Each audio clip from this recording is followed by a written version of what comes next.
So hi everybody, hope you had a nice lunch. Thank you for inviting us so we can share with you what we are currently doing at Blue Byte. Maybe you know Blue Byte, I think Blue Byte, Ubisoft Blue Byte. We are a German studio. We are mostly known for our AAA HD games. You know the brand Anno, you know the brand Settlers. But we are doing far more than just a PC game. We have done console games, we are doing lots of browser games, and now mobile games. Within the Ubisoft group, we are the spearhead of free-to-play. I think in 2010 we released the Settlers Online, which really changed the studio. And since 2010 we have really been developing free-to-play games. And we don't only develop them, but we also market them and operate them from Düsseldorf.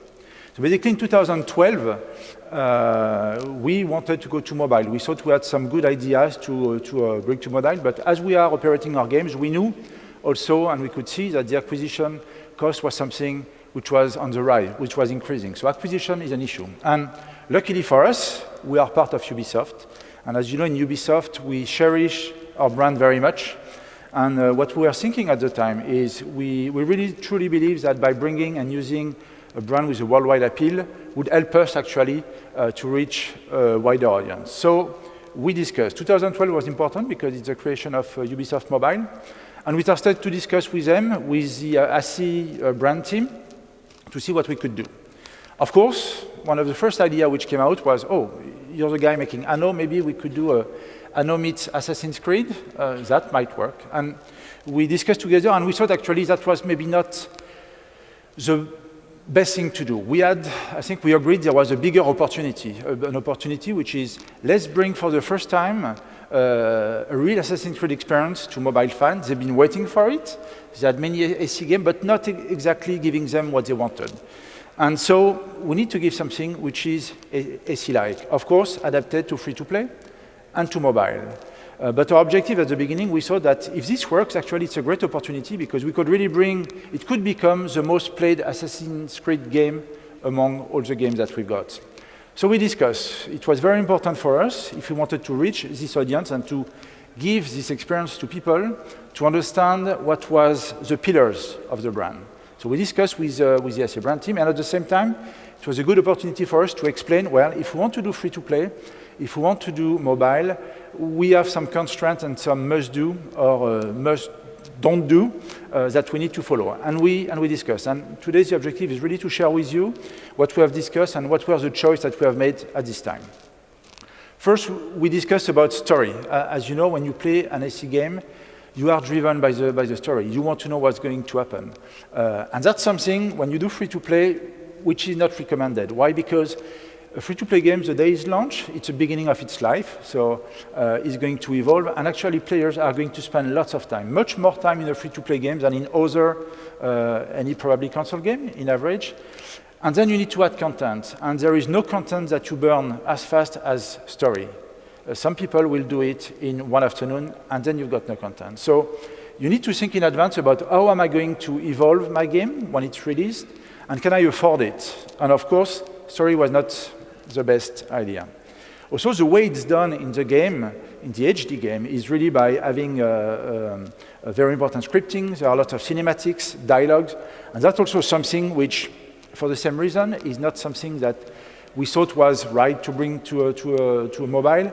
Also taking into account the fact that this would increase the size of your app. And when you do mobile, you really need to try to decrease as much as possible your size app, because not everybody have, depending on the country, some people have data plans, you cannot download as much as you want, so you need to look into minimizing your app size.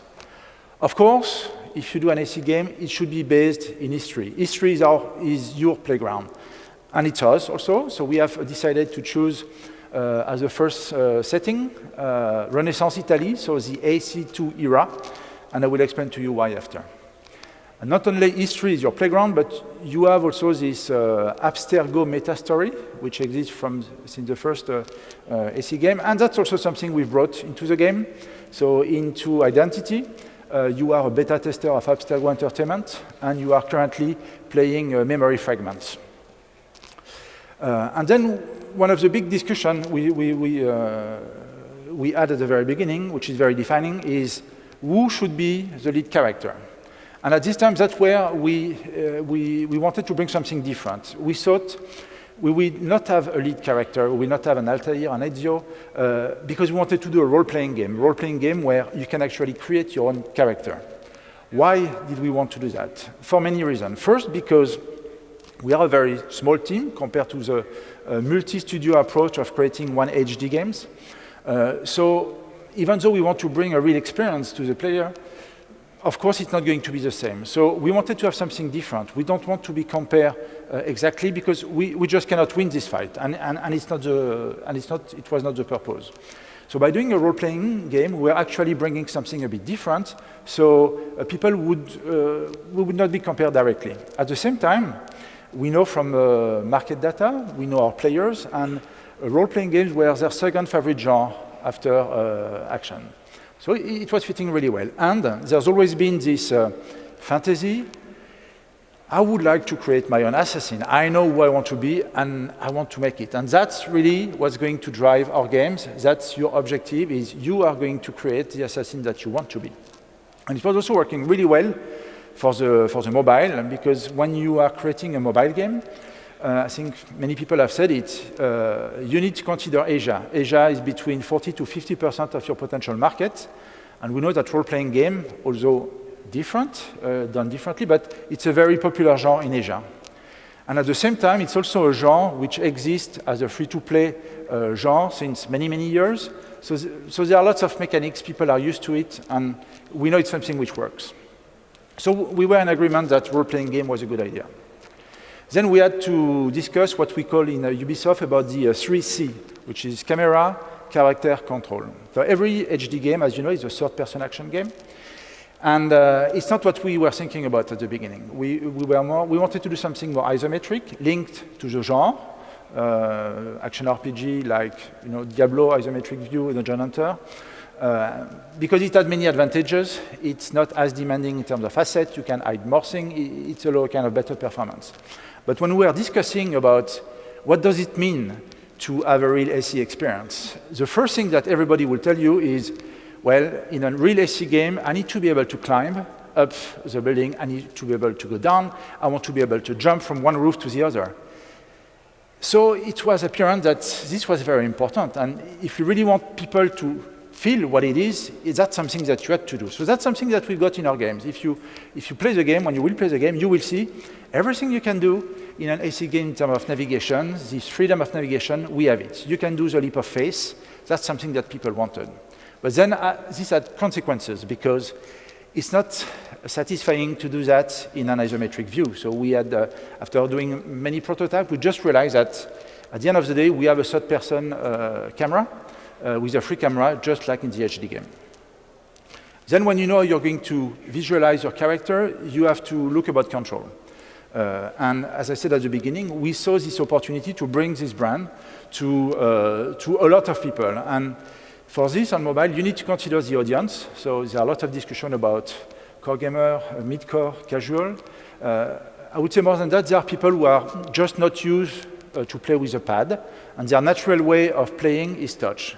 So that was what was driving us. Our mandate is to make sure that anybody can play the game with one finger. One finger because it's accessible.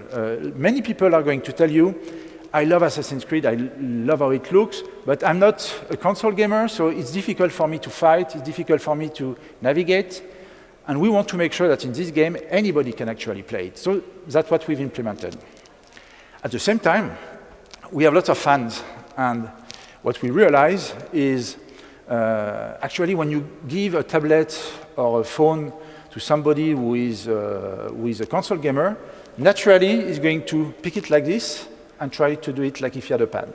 So we have implemented, I would say for the fan, a virtual stick system, but you don't have to choose in the game whether you want to play one way or the other. I think both coexist at the same time, which is great because it means that whoever does not know the game, if you have one particular way of actually moving your characters or one particular way, the game responds to you. So the first feedback that anybody has with the game is positive because his character is going to move forward. Then we have to talk about visual quality. I think the brand was very adamant that an AC game needs to be of the highest possible visual quality.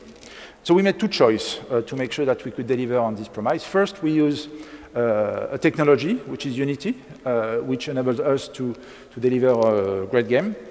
And the second one was we decided to reuse all the assets from the HD game. So basically, everything we've got in the game, the animation, the texture, are all coming from the AC2 game. It really looks great. So what was the idea behind this? Some people might think it's cheaper. Actually, it's not cheaper, because even though the assets exist, to make them fit into a mobile device, you need lots of work, lots of optimization. So it's maybe not more expensive, but it's not cheaper. It was not a matter of cost. That was not the first element that was driving us. But it's really best for visual quality, because we were able to use assets that were done by hundreds of artists, which we would never add in our team. And when you look at the quality of the asset, you really feel that there is something which is stunning. Also, they are historically checked. It seems secondary, but actually it's very important. History is our playground. So we need to portray realistic building, realistic environment. And all this has been checked, which is a big relief. And something very positive is bring nostalgia. I think one of the great moments when I was showing the game one day to somebody, we were in Castel di San Angelo, and somebody said, "Oh, I recognize this bridge. I've been killing so many people on this bridge." And that's why also we choose AC2, because it was one of the favorite era from all the AC fans, and people feel comfortable when they see it. It's not exactly the same level, because they've not been strictly important. We have redone them, but you find again what some people have experienced many years ago. So then we need to move into gameplay. What do we do in the game? Basically, AC have always been open world, sandbox. We try to do that. We are just limited by the memory, so our open world is quite small compared to HD game. But our gameplay was action gameplay. When we talk about gameplay on mobile, you need to think about two things. Accessibility, it needs to be easy to understand. People need to know exactly what they have to do. And you need to think about session lengths. Lots of players, you want many players on mobile. Some are playing maybe full afternoon, you've got long session. But lots of people also want to have the possibility to play in just 3 minutes when they are waiting for somebody. And we wanted to be able to do that. So what we've done is we have simplified what you are doing in the game. So it's a mission-based game. Your assassin is going to do mission, but it's one single action objective. So you might have to kill somebody, you might have to find somebody, retrieve somebody on the map. You've got your objective on your mini-map, and it's pretty straightforward. But we've done something a bit different, because we know that it's going to take time. And what we have invested actually quite a lot of time in creating systemic content, which means that all these missions we've got, we have not done them by hand. We are generating them. And when I say generating, we are able to define through parameters, difficulty level, objective, loot table. We are able to say we want this, and the system generates. But it's not random in the sense of they are seed-based. It means that whatever mission we generate, we are able to reproduce it to somebody else. We are able to compare it. So we have actually a tool which enables us to create an infinite number of content, which is great for the players, because you will never grind twice the same mission, which is often one of the problems we've got in a role-playing game. You just have to redo the same and the same and the same, and that will not be the case in AC. Of course, the AC games are multiplayer. We know that playing with friends is very important for social game. It's also something we have integrated, but on this we wanted to be asynchronous, so you are able to play with your friend, you can bring a friend's assassin with you in your missions, and they are going to help you. And finally, there was a business model. So from the very beginning, because we are a studio who is doing lots of free-to-play games, we wanted to do free-to-play. For us, it was obvious, and it was a great opportunity for two reasons, which I mentioned a bit before. First, because we want to reach as many people as possible, and there's nothing better than to be free. There's no barrier of entry. Everybody can try it. And we know it's important because in many countries where HD consoles are not there, the brand is known, but people were not able to engage. So actually now they are going to have a product where they are going to be able to play. And at the same time, it was, for us, a very good business model because we have lots of fans who are every year buying our HD game premium content. And for them, it was actually an opportunity to try something a bit different without having to pay to see. So if they like it, they can play it. If they think they prefer the HD experience, they can go back to the HD experience. So it was a good business model.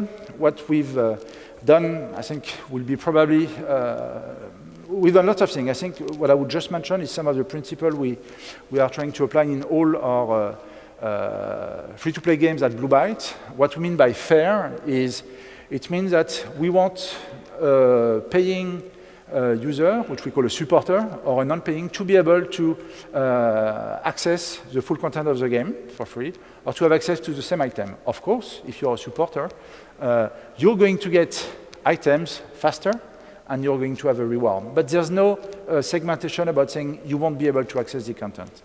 And one of the first decisions that we wanted to implement is to have an unlimited playtime, which means not having an energy mechanics, which would maybe slower your progression, because we know we had lots of people coming from a console who are engaging with the brand in a different way, so we wanted them to be able to actually play long session if they wanted to.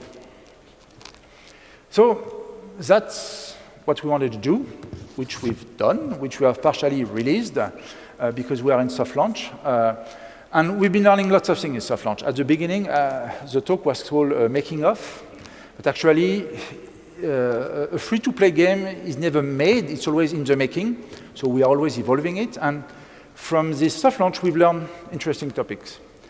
First, we looked at the class distribution. What are people playing? So we have 3 classes in the game.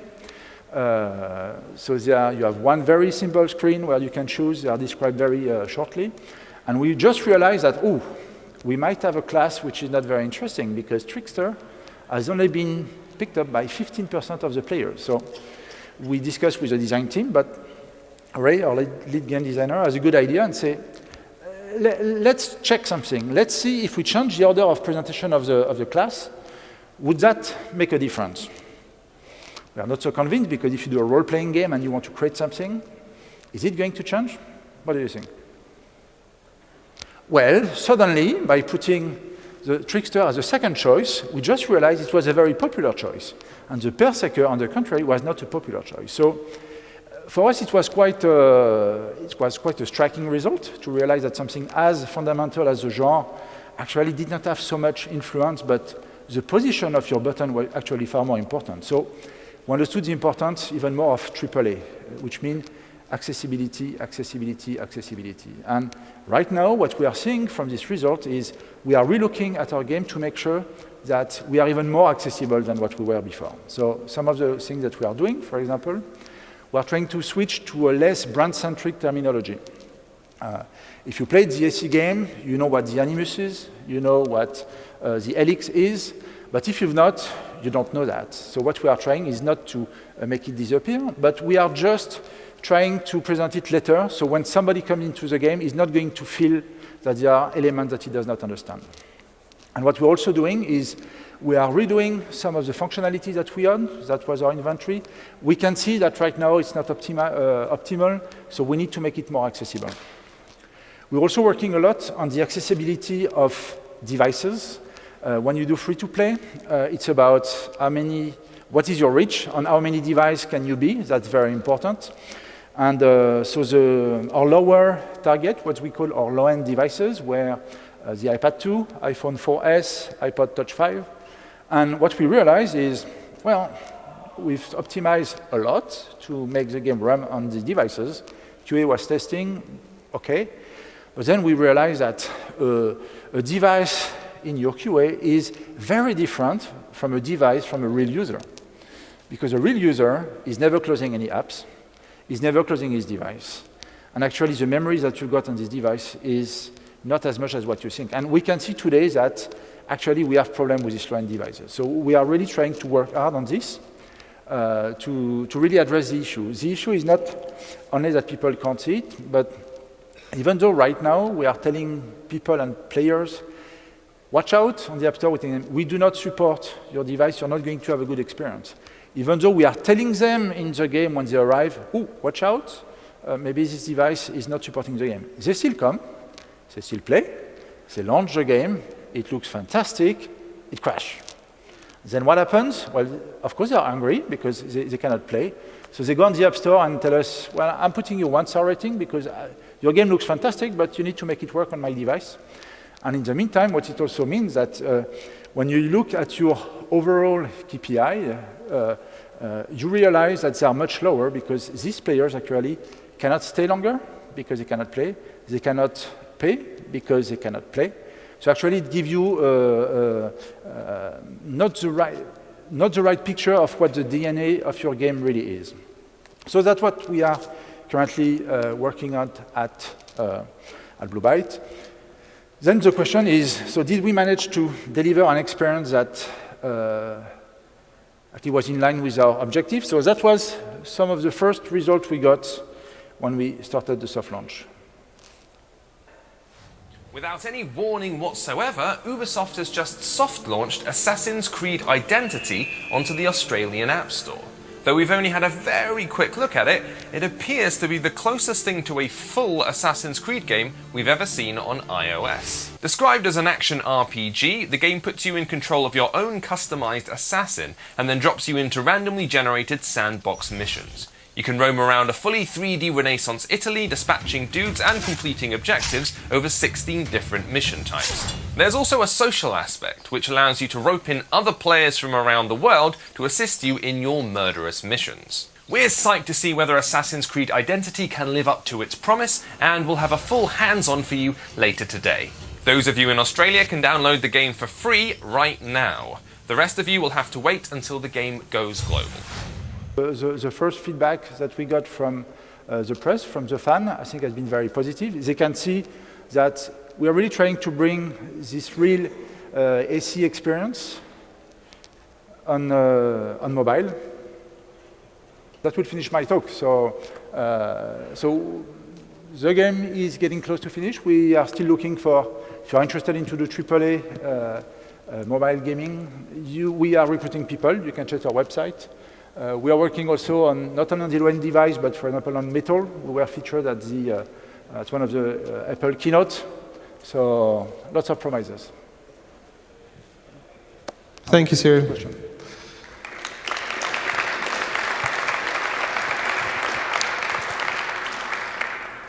We have a few minutes for questions.